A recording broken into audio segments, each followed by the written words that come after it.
Welcome back to the Chattable podcast, where we learn real English in real life, enrich vocabulary, and feel proud. It's great to be here. Yeah, so imagine a golden retriever, right?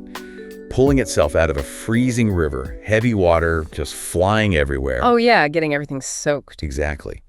Or picture Steph Curry launching a basketball from like 30 feet away, and the ball just hangs in the air before dropping perfectly through the net. Two very different but very vivid images. Right. And today's mission for this episode is exploring how specific English words and phrases, well, they don't just convey dry information. They paint those vivid mental pictures, you know. They capture really complex human resilience. They really do. And welcome to everyone listening. Today's sources provide a perfect blend of visual beauty and, I guess you call it, practical grit. Yeah, totally. And whether you are prepping for a big meeting or you just want to sound more native in your everyday conversations, this episode is designed to help you understand the precise nuances of two really fascinating vocabulary items from our source notes. We're looking at language that shows us, both the ideals we look up to and the kind of messy reality we have to deal with on the ground. Absolutely. So let's jump right into the beauty part. Our first target sentence from the sources sets this really stunning scene. It's a great example. It is. It's a story about a son who was returning from a week at a sleepaway camp in upstate New York. And he was telling his parents that the most amazing thing about the trip was a sparkling night sky arsing over them when he and his friends looked at it with their jaws dropped. Wow. Jaws dropped. Yeah. Okay, let's unpack this. The word arsing is doing so much heavy lifting in that sentence. It really is. And to understand why that word creates such a powerful image, we have to look at its roots. Oh, the etymology. Yeah. So arc comes from the Latin word arcus, which literally means a bow. Like bow and arrow. Exactly. Think of a wooden bow used in archery. When you pull back that bowstring, the wood bends into this smooth, continuous, curved shape. Right, it has that tension.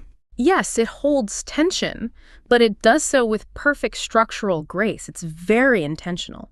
So when we apply that to the sky over this camp in upstate New York, it fundamentally changes the mental image. I mean, it's not just saying the sky was above them. No, not at all. The word dictates a smooth, continuous curve. It paints this breathtaking picture of a massive, almost protective dome stretching entirely over the camp, from one horizon to the other. It feels really grand. It does. The verb form of irksing describes that physical action of curving over a wide space. And honestly, you see this application everywhere once you start looking for it. Like where? Well, you might describe a rainbow irksing across the horizon after a summer storm. Or a massive steel suspension bridge arsing over a wide river. Oh, right. The word carries this inherent sense of intentionality and design. Right. To bring in a sports analogy from our sources, think about basketball. Specifically, think about Stephen Curry. Oh, the master of the three-pointer. Yeah. When Steph Curry shoots a deep three-pointer, the ball doesn't travel in a flat, straight line to the hoop. That would be impossible anyway, but it arcs perfectly through the air, hitting the peak of that mathematical curve before dropping cleanly into the net. And that beautiful, predictable trajectory is the defining characteristic of an arc. It's just so satisfying to watch. It really is. And what's fascinating here is that we don't just use this word for physical objects moving through the air or static physical structures like bridges. We use it for abstract things, too. Exactly. We also use it as a noun to describe an abstract emotional journey over time. Oh, like a character arc in a movie or a book. Spot on. A character arc describes the curve of a person's development from the beginning of a story to the end. They start in one place, they go through a series of trials. Which represents the rising peak of that curve, right? Yes, exactly. And then they land in a new, changed place. The reason we use the word arc for storytelling is that it implies a sense of structure and continuous, meaningful movement. Just like the physical curve of a drawn bow. Right. The progression isn't just random. Okay.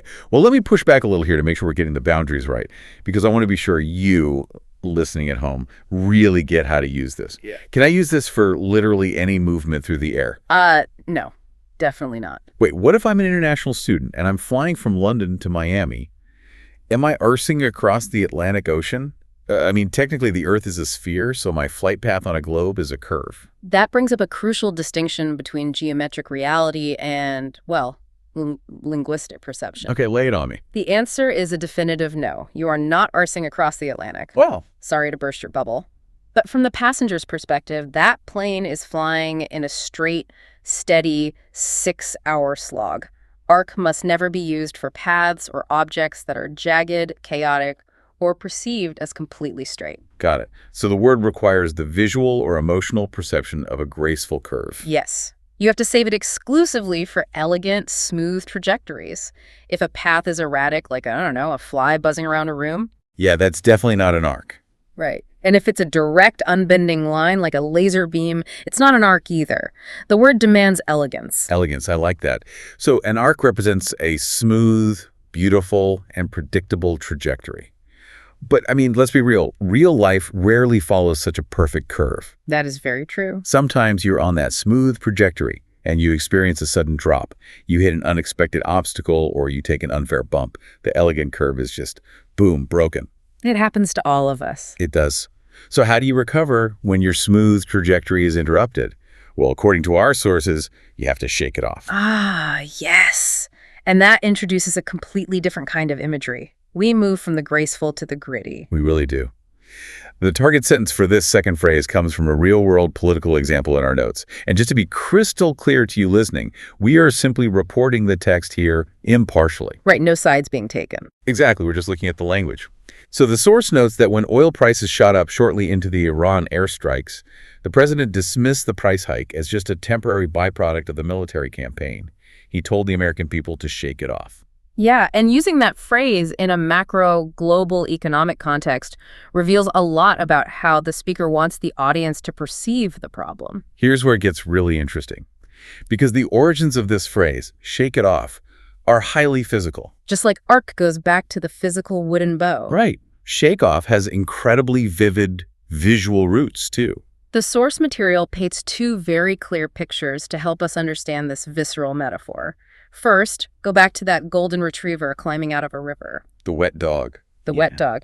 The dog doesn't just stand on the bank waiting for the sun to dry its fur. It vigorously, forcefully shakes its entire body to get the heavy water off. Yeah, you can picture it so clearly. Or imagine a person tripping and falling on a dusty hiking path. They stand up and they immediately brush the dirt off their jacket. Right, they physically shake off the debris so they can keep walking. Metaphorically, shaking something off means to get rid of a minor annoyance by actively refusing to let it bother you. Exactly. You are treating the emotional problem or the sudden setback exactly like water on a dog's coat or dirt on a jacket. It's just superficial. Yes, it is something superficial that can be discarded with a quick burst of resilience. The key differentiator there is the active nature of the phrase, right? Yeah. You aren't enduring the setback. You aren't passively waiting for the bad mood to pass. You are actively shaking it off. It's an action. Yeah. And we see this psychological mechanism used all the time in modern pop culture and sports to describe immediate recovery. Like our sources bring up Lionel Messi during the World Cup. Oh, classic example. Right. He gets fouled. He falls hard onto the grass. Yeah. But he doesn't lie there complaining or let the foul ruin his entire game arc. He shakes it off, stands right back up, and keeps playing. Because he treats the foul as a temporary byproduct of the game, much like that political example treated the oil prices as a temporary byproduct of the military campaign. Right. It's an inconvenience. Exactly. It is not a catastrophe. The player compartmentalizes the setback so it doesn't derail their overall momentum. And, I mean, we can't talk about shaking it off without playfully mentioning the ultimate anthem for this exact concept. I think I know where you're going with this. Taylor Swift's massive hit song, literally called Shake It Off. Of course. It perfectly captures the essence of this idiom. You know, ignoring haters, ignoring unfair criticism, and refusing to let the small stuff ruin your day. Yeah. The criticism is just dirt on the jacket. It really is. The song works as a perfect pop culture anchor because it highlights the psychological utility of the phrase in high-pressure environments. It's super empowering. It is. But if we connect this to the bigger picture, we have to talk about the deep social implications of misusing this idiom. Oh, yeah.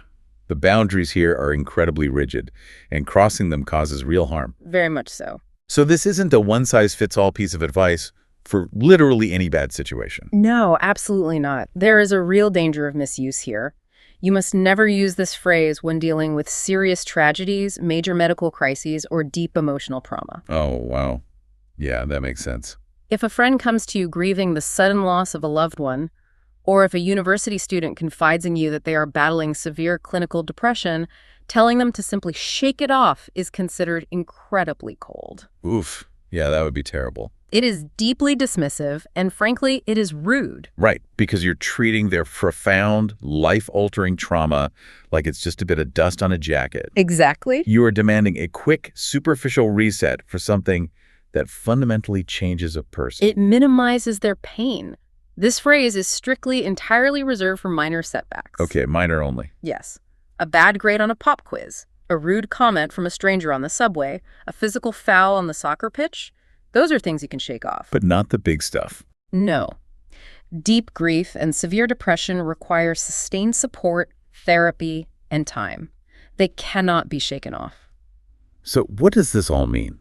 To bring it all together for you listening, mastering these two vocabulary items allows you to clearly distinguish between the elegant, smooth curves of life, when everything is arsing beautifully, and the gritty resilience needed for those minor bumps in the road, when you just need to shake off a sudden setback. And choosing exactly the right word or phrase prevents awkward social missteps. Like telling a grieving friend to shake it off. Right. Accidentally being dismissive of someone's real pain because you misunderstood the cultural weight of an idiom, well, that's a communication breakdown you definitely want to avoid. For sure. Understanding these boundaries elevates your English from just memorizing definitions to painting vivid, emotionally accurate pictures. It's the difference between a textbook translation and real living language. Absolutely. And it leaves us with an interesting dilemma to ponder, actually. Oh, what's that? Well, we know shaking it off is strictly for minor setbacks, but human experience is heavily subjective. That's true. When does a temporary byproduct or a foul on the grass cross that invisible line from a minor annoyance into a major trauma? And how do we ensure in our daily lives that we aren't accidentally asking others to shake off something that is actually weighing them down entirely? Wow. That's a really profound thought to end on.